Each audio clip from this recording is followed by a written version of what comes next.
5 trends that are gonna define 2026. Number 1, the individual empire. As I think about the individual empire, I think we're at a tipping point to what my conversation started in 2008 around Crush It. Crush It came out in 2009. It was like, hey, you can cash in on your passion. Then there was Grape Story when I started the first influencer agency. Then there was Crushing It. And now we're in this world where it's very clear to people that being an influencer is a business in a way that it wasn't 18 years ago.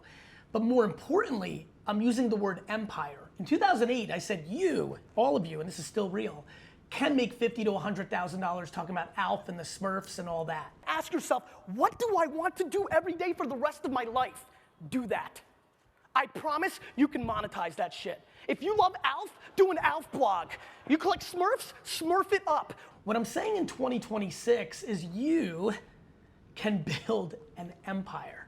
Hey everybody, I know you're a minute into the video on YouTube. I'm not gonna keep you long, but I've gotta tell you about GaryVee.com/Stan. Stan Store, an incredible tech stack for creator entrepreneurs and entrepreneurial creators, is literally the tech stack based on what I wrote in Crush It and Crushing It, and really the thing almost all of you are trying to build. So if you are one of those people, go to the GaryVee challenge that I've partnered up with this investment I made in Stan Store. I believe in this. I believe in it for you. You'll see why I love it. GaryVee.com/Stan. Go check it out. Now back to the video. We are talking about individuals now not just making money from brand deals, but there are 2 macro things that are happening that are massive. The CPG and consumer product opportunity that the Kelsey brothers just raised at a $200 million valuation on. When you look at what's going on with Logan Paul and Jake Paul and their brands, especially Prime and KSI's brand. When you look at Charli D'Amelio going for a popcorn. When you look at Emma Chamberlain and her coffee. When you look at all these, the Poppy and Liquid Death, which is a little different. Poppy and Liquid Death were brands, and then the founders themselves went up and became the individual face. Similar a little bit to mine. I'm more business, then I became face, then to business with Empathy Wines, which I did originally back then. And so it's similar to like building your brand on Instagram, but then going and standing up a Patreon Substack. But in those scenarios, those platforms still take some of the action when that's built on a decentralized server, not a centralized server, and not done by a platform that owns it, but by a platform that's decentralized and you own all the money. You're maximizing all of your revenue and not sharing it. You will share with the places that give you the attention. Facebook, Instagram, TikTok, whatever it is. But where you're gonna monetize, you're gonna monetize in a decentralized way where you keep 100% of that dollar, not 90 or 80% of that dollar. Number 2, Gen Alpha unplugging. This is so fun for me. I am completely convinced that young Gen Z, Gen Alpha that's coming next, and very honestly, probably all of Gen Z and maybe even young millennial are all understanding this is great, but, and more importantly, and. This is great. And by the way, I know you all want to demonize it. This is great. It's changed your life. I know we're all shitting on it, but like, how do you order food? How do you get a date? How do you like do a million things? This is great, but it's not the end all be all, and we don't want to live like this 24/7, 365. This and. So the unplugging is just the pendulum swings. In 2006, when I'm like, this didn't exist and didn't have any of the market share. Now it's gotten so much, and I think within the next decade, and I think starting in 2026, you'll see more businesses like this. I just talked about a business where you get paid to walk with people, like literally walk with them. I think experiential, music festivals, going outside, going to events, just going out and putting the phone away. So would everybody else. So it's here. If it's here for me, it's definitely here for the 15-year-olds that are coming up the game. Number 2 biggest trend in 2026. The unplugging of Gen Alpha, which is an indicator to the unplugging of every generation. Number 3 biggest trend of 2026 that no one sees, the underpriced attention, the monetization of random content. Let me explain. This is a weird one. I'm excited about this. I think this is gonna be the breakthrough for some people. When I wrote Crush It in 2009, or 2008, came out in 2009, it was like, you can cash in on your passion. So if you're a hardcore Star Trek collector, if you really go crazy for 2 years on your blog at the time and on Twitter and Facebook and YouTube at the time, eventually you'll get to a place where you can get t-shirts sold, sponsorship, you can go speak at Star Trek Con and all that stuff. What I'm saying here is very different. This is about where we are now in overall marketing and overall communication, which is we're now in the interest graph, not the social graph. We're now in a place where I, Gary, could tomorrow make my first ever piece of content around surfing, ever. And even though all my followers do not follow me for surfing, the way the AI algorithms now work is when I post about surfing and why surfboards are good and why you should buy a surfboard from me or why this is a good surfboard or surf chalk or whatever the hell I learn about surfboards, that content is going to reach people that are in a high propensity interest of surfboards. Why is this important? I believe for everybody who's watching right now, if they started posting content of everything that they are interested in, everything, not passion, but passions, posted everything that's random to them. I just took up checkers, and the first video is them learning how to play checkers. So not only their passions, but their curiosities. The rise of curiosity content. You're curious, you're exploring, you're on training wheels, but you're learning. My brother AJ does not know how to ride a bike. I probably said that because I think it's funny, but if he started making content as a 39-year-old man about his journey on learning how to ride a bike, here is my belief of the world we now live in. For many of you, these random pieces of social content become the first indicator to a massive financial and happiness opportunity.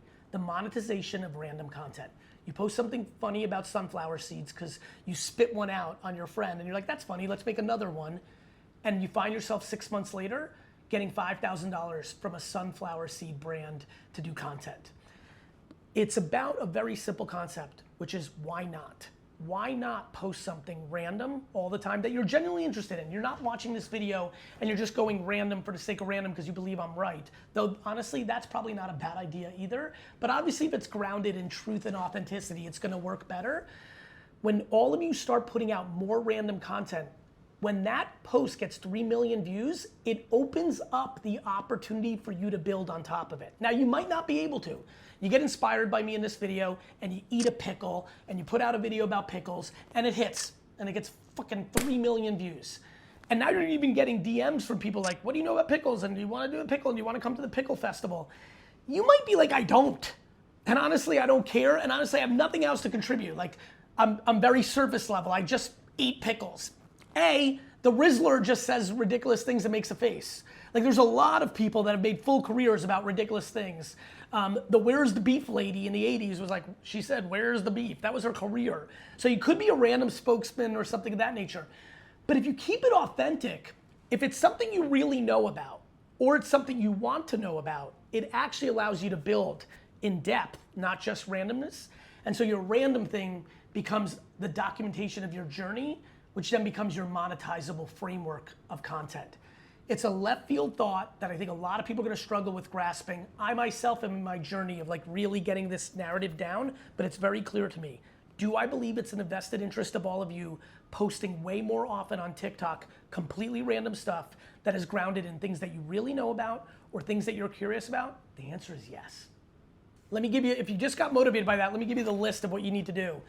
You know, if you're gonna go down the random play in social, make sure your bios in your TikTok and Instagram are really tight and awesome. Meaning email, phone number, like knowing that people are gonna randomly see something. Because don't forget, there's a whole left field thing here. You're a lawyer that wants, or you're a golf trainer. You train people, golf lessons. You give golf lessons. You start putting out things about pumpkins. You start putting out things about wet hair. You start putting out things about porcupines. This is random ass shit. When your porcupine video gets 3 million, people are gonna land on your account.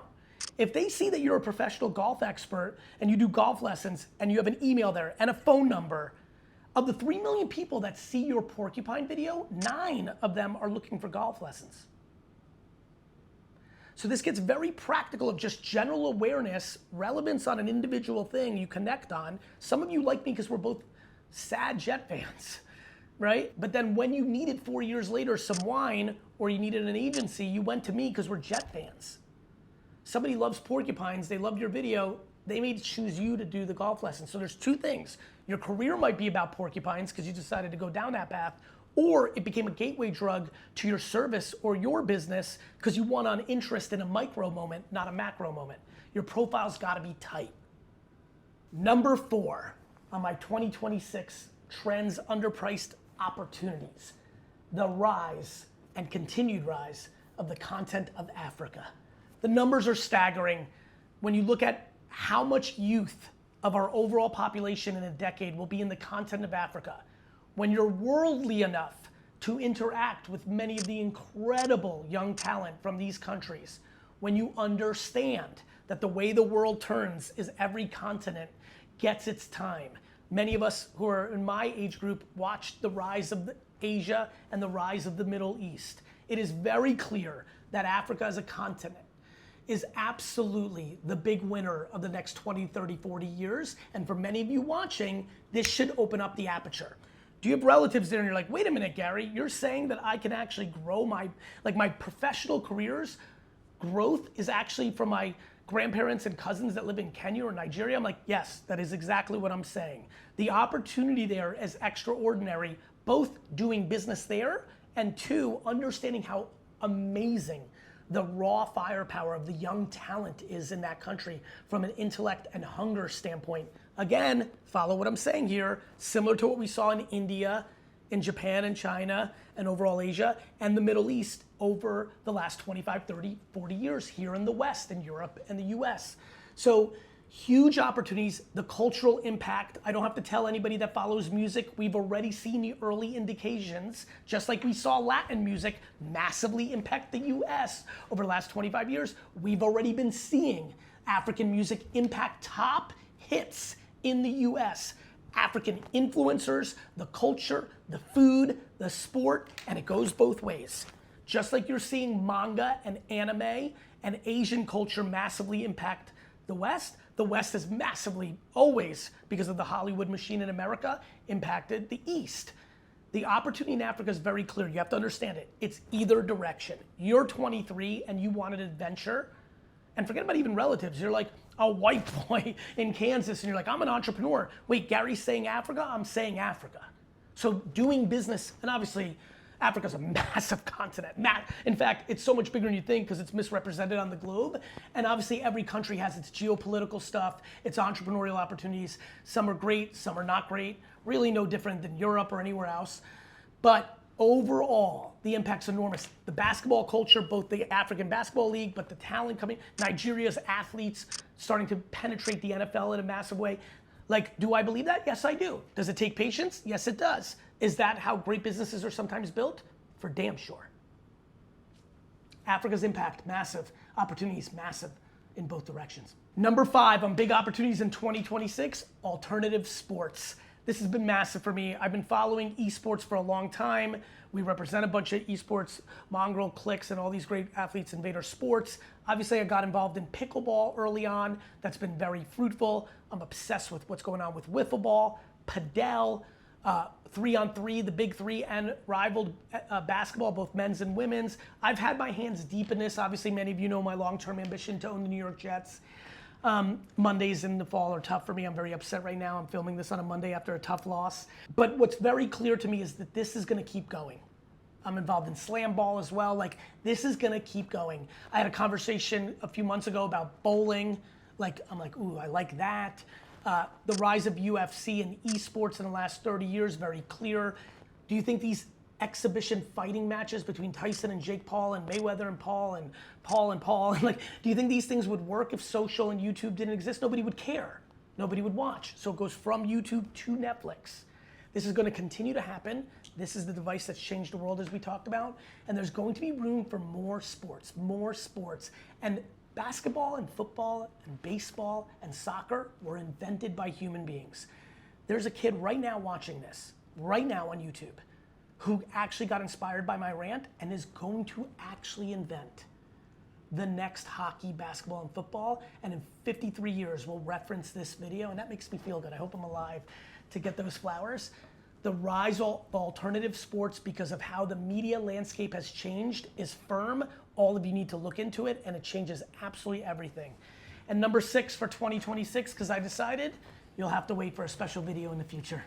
Thanks for watching.